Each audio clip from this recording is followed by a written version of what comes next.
नमस्कार दोस्तों, बहुत बहुत स्वागत है आप सभी का मेरे YouTube चैनल अनुसंधान पर, जहां पर हम बात कर रहे थे। हमारा उसी सीरीज का ये तीसरा वीडियो है और जहां पर हम बात कर रहे थे कि किसी एग्ज़ाम में, किसी कॉम्पिटिटिव एग्ज़ाम में हम सक्सेस को किस तरीके से गेन कर सकते हैं या फिर क्या उसकी स्ट्रैटेजी होनी चाहिए। उस स्ट्रैटेजी के लगभग 5 पॉइंट हम ऑलरेडी डिस्कस कर चुके थे। अब आइए हम उसके आगे की बात करते हैं और हम देखते हैं जो हमारा अगला पॉइंट है वो है क्लासरूम स्टडी या रोल ऑफ टीचर्स। ठीक है, देखिए हमने नोट्स भी कलेक्ट कर लिए, हमने बुक्स भी कलेक्ट कर ली, हमने अपने सारी एनालिसिस भी कर ली। अब अगला रोल किसका है? तो अगला रोल है आपकी स्टडी का, आपकी टीचिंग का, जो आप पढ़ रहे हैं, जो आप सीख रहे हैं।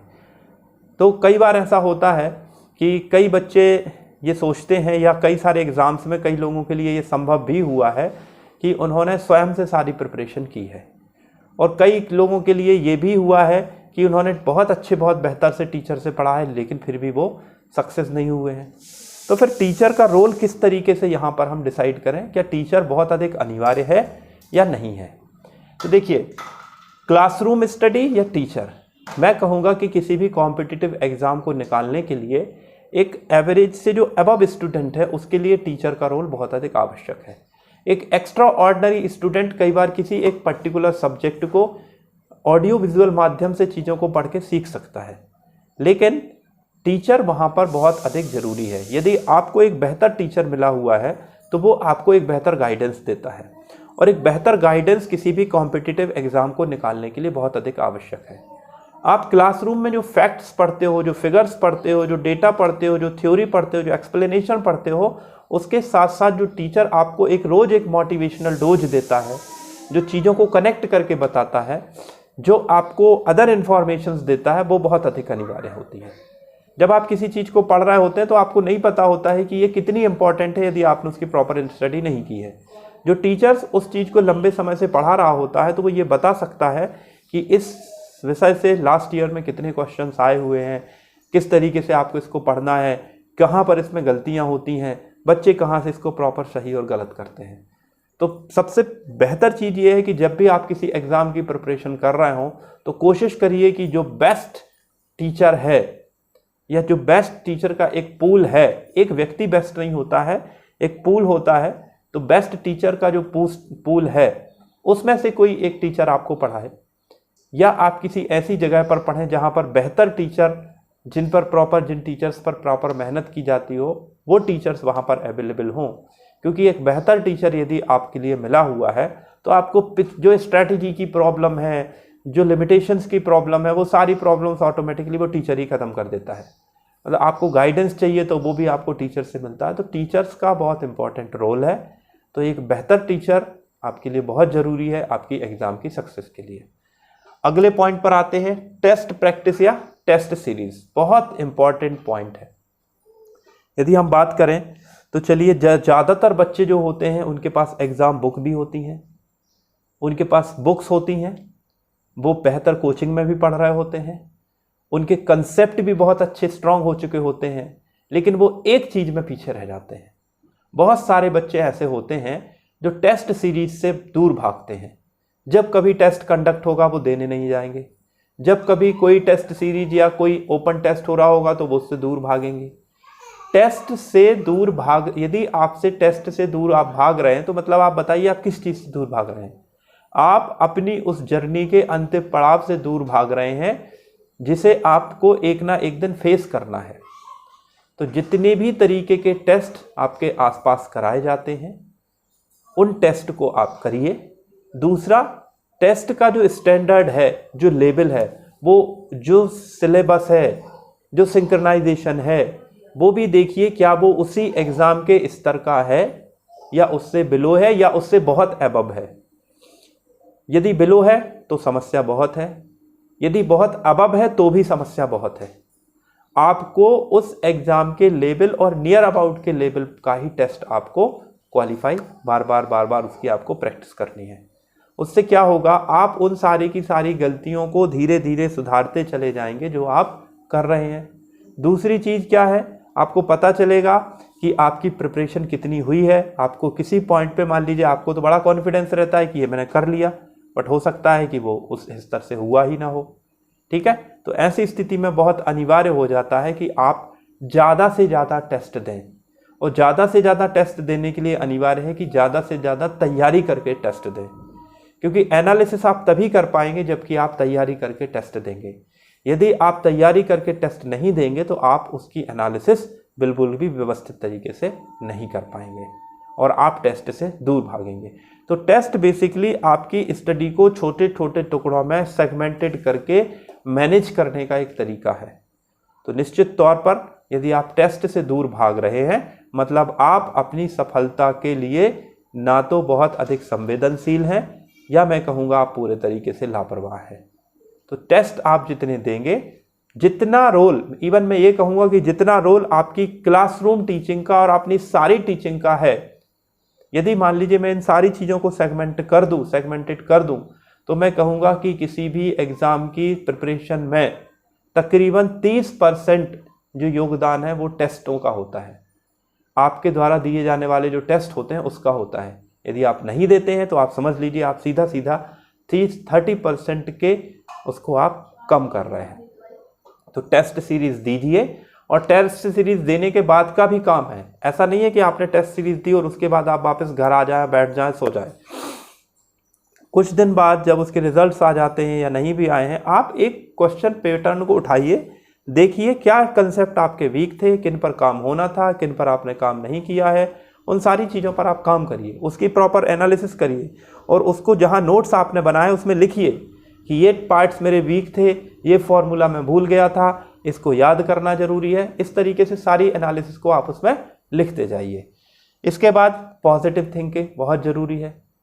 होता क्या है कि जब हम किसी एग्ज़ाम की प्रिपरेशन कर रहे होते हैं तो हम उस एग्ज़ाम से जुड़ते हैं, प्रिपेयर करते हैं, बहुत हार्ड वर्किंग करते हैं, और अचानक से 10-12 दिन बाद आपके दिमाग में नेगेटिव थाट्स आने लगते हैं। आप कोई ऐसी चीज़ देखकर आ जाते हैं कि आपको लगता है कि यार इसको करना तो बेकार है, ये तो हो ही नहीं पाएगा। किसी एक स्टूडेंट को आप सुन के आ जाते हैं कि वो उनका 6 साल में सिलेक्शन नहीं हुआ, किसी दूसरे पर्टिकुलर स्टूडेंट को आप सुनकर आ जाते हैं कि, तो इन सारी चीज़ों से बाहर निकलने के लिए आपको पॉजिटिव माइंड रखना होगा और आपको ऑप्टिमिस्टिक होना पड़ेगा। देखिए, दुनिया में हर एक चीज़ के साथ बहुत सारी समस्याएं जुड़ी हैं। दुनिया में बहुत सारे लोग हैं जो सेम डायरेक्शन में बहुत सारे काम करते हैं, लेकिन कई लोग सफल होते हैं, कई लोग असफल होते हैं। हम में से हर एक व्यक्ति को जीवन में कुछ ना कुछ मेहनत करनी ही होती है। तो यदि आप ये सोचेंगे कि ये काम छोड़ के कोई आप दूसरा काम कर लेंगे तो उसमें मेहनत कम लगेगी, या दूसरा काम छोड़ के आप तीसरा काम कर लेंगे, मेहनत आपको हर जगह लगभग एक सी ही लगनी है। तो आपको, मैं ये नहीं कह रहा हूँ कि आप अपना इंटरेस्ट के हिसाब से चीज़ों को चेंज मत करिए, लेकिन जब भी आप किसी भी कॉम्पिटिटिव एग्जाम के लिए शुरू करेंगे तो आपको शुरू से सारी तैयारी, सब चीज़ें व्यवस्थित उसी हिसाब से करनी पड़ेगी। तो पॉजिटिव माइंड बनाए रखिए, चीज़ों में आगे बढ़ते रहिए, ऑप्टिमिस्टिक बने रहिए, और एनालिसिस करते रहिए। ठीक है, और धीरे धीरे आगे बढ़ते रहिए, बहुत ज़रूरी है। इसके बाद आती है स्पीड वर्सेस एक्यूरेसी। हम में से कई सारे लोग होते हैं जो एक्यूरेसी को जगह देते हैं, और कई सारे होते हैं जो स्पीड को जगह देते हैं। अब मैं यहाँ आपको बताऊँ, आपके एग्ज़ाम के नेचर पे डिपेंड करता है कि वो एक्यूरेसी चाहता है कि स्पीड चाहता है। कई ऐसे एग्ज़ाम्स होते हैं जिनमें एक्यूरेसी ज़्यादा मायने रखती है, और कई ऐसे एग्ज़ाम्स होते हैं जिनमें स्पीड मायने रखती है, क्योंकि उन एग्ज़ाम्स के पीछे उन एग्ज़ाम्स को कंडक्ट क्यों किया जा रहा है इसका नेचर छुपा रहता है। कई सारे एग्ज़ाम्स होंगे जिनको आपको करने के लिए 3 घंटे दे दिए जाते हैं, और करने के लिए 40 से 50 क्वेश्चन होते हैं, और कई सारे एग्ज़ाम्स ऐसे होते हैं जिनको करने के लिए आपको तकरीबन 1 से 1.5 घंटा दिया जाता है और 120 से 130 क्वेश्चन दिए जाते हैं। रीज़न क्या है? यदि जहाँ पर आपको ऐसे काम कराए जाने हैं जहाँ पर आपको डेटा कलेक्शन से रिलेटेड चीज़ें हैं, तो वहाँ पर आपसे स्पीड डिमांड करी जाती है कि आप किसी काम को कितनी स्पीड से कैसे कर सकते हैं। जब बैंकिंग में जो लोअर लेवल के जो होते हैं या हायर लेवल के भी प्रोविजंस में हम देखें तो इस तरीके के क्वेश्चंस आते हैं कि आप कितना लॉजिकल हो सकते हैं, कितना चीज़ों को कनेक्ट कर सकते हैं, कितनी स्पीड के साथ चीज़ों को कैलकुलेशंस कर सकते हैं। लेकिन वहीं यदि हम एडमिनिस्ट्रेटिव सर्विसेज की बात करते हैं तो उनमें अलग तरीके का माहौल होता है। उसमें आपको फैक्ट्स पे काम करना पड़ता है, चीज़ों के बिहेवियर पे काम करना पड़ता है, अपने डेटा पे काम करना पड़ता है। वहाँ स्पीड्स उतनी अधिक मायने नहीं रखती है जितनी एक्यूरेसी मायने रखती है, कि आप चीज़ों को कैसे सोचते हैं, आपका नज़रिया क्या है। तो स्पीड वर्सेस एक्यूरेसी ये एग्जाम टू एग्जाम डिफर करता है। बट इतना जरूर कहूँगा कि एक एवरेज स्पीड के साथ एक्यूरेसी जितनी बेहतर होगी, यदि आप स्पीड बहुत अच्छी दे रहे हैं लेकिन एक्यूरेसी नहीं है तो दिक्कत है, यदि आप एक्यूरेसी दे रहे हैं लेकिन स्पीड नहीं है तो भी प्रॉब्लम है, क्योंकि दोनों ही स्थितियों में आपके फेल होने के चांसेस बढ़ जाएंगे। तो आपको स्पीड भी मेंटेन रखनी है और एक्यूरेसी भी मेंटेन करनी है। आपको ये भी देखना है कि भाई आपको समय कम लगे, और ये भी देखना है कि जो आप कैलकुलेशंस कर रहे हैं वो प्रॉपर सही हो। इसका तरीका क्या है? इसका तरीका यही है, आप जितना ज़्यादा उसकी प्रैक्टिस करोगे, जितने ज़्यादा आप क्वेश्चन लगाओगे और जितने ज़्यादा क्वेश्चन को आप कंप्लीट लगाओगे। बच्चे क्या करते हैं, कंसेप्ट समझा, अच्छा इसमें ऐसे से ऐसा होगा, आगे बढ़ गए, इसमें ऐसे से ऐसा होगा, आगे बढ़ गए। आपको आंसर निकालना है, आपकी जो एनालिसिस है वो आंसर पे जाके ख़त्म होनी चाहिए। और आपको देखना है, क्यों? क्योंकि आपको किसी को एग्ज़ाम को बताना नहीं है, आपको आंसर चाहिए।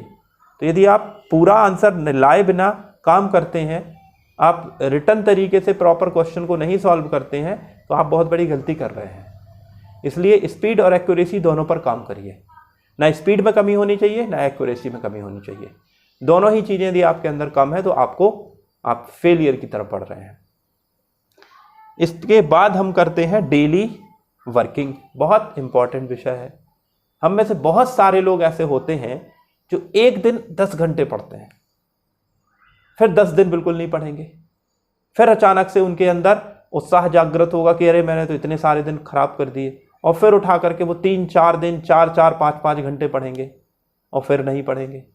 तो ये जो बिहेवियर है, एक दिन पढ़ना 4 दिन ना पढ़ना, एक दिन पढ़ना 4 दिन ना पढ़ना, या 4 दिन पढ़ना फिर 3 दिन बिल्कुल सुस्त पड़ जाना, या कई बार कुछ लोग तो इस तरीके से भी करते हैं कि 4 क्लासेस बड़ी सिस्टमेटिक ज्वाइन करेंगे, फिर 2-3 दिन के लिए गायब हो जाएंगे, फिर 6-8 क्लासेस करेंगे, फिर 2-3 दिन के लिए गायब हो जाएंगे। यदि इस तरीके का बिहेवियर किसी भी कारण से है, अब उसमें बच्चे क्या करते हैं, बड़े अच्छे अच्छे लॉजिक देते हैं। सर वो हमारे घर में काम आ गया था, सर वो कुछ प्रॉब्लम हो गई थी, सर वो रिलेटिव्स आ गए थे, सर वो हमारे स्कूल में टेस्ट था, सर वो कुछ भी, आप कोई भी एक्सक्यूज़ दे रहे हैं, वो एक्सक्यूज़ मेरे और आपके बीच में रहेगा। वो एक्सक्यूज़ यहाँ से उस एग्ज़ाम सेंटर तक नहीं जाना है जहाँ आपको वो क्वेश्चन पेपर पूछा जाएगा।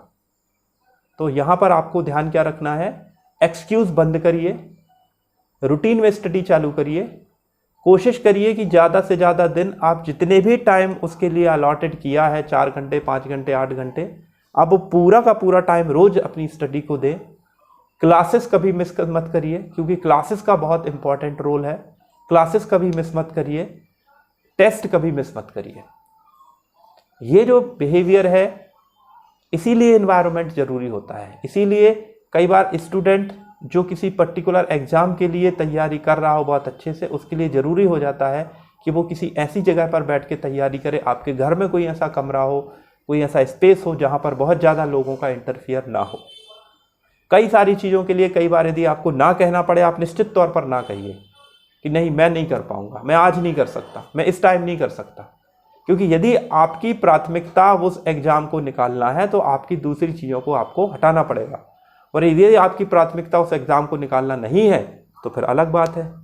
तो फिर आप चाहे रिश्तेदारों के साथ रहिए, चाहे अपने दोस्तों के साथ मूवी देखने जाइए, चाहे आप घर के छोटे छोटे काम निपटाइए, वो अलग चीज़ है। ठीक।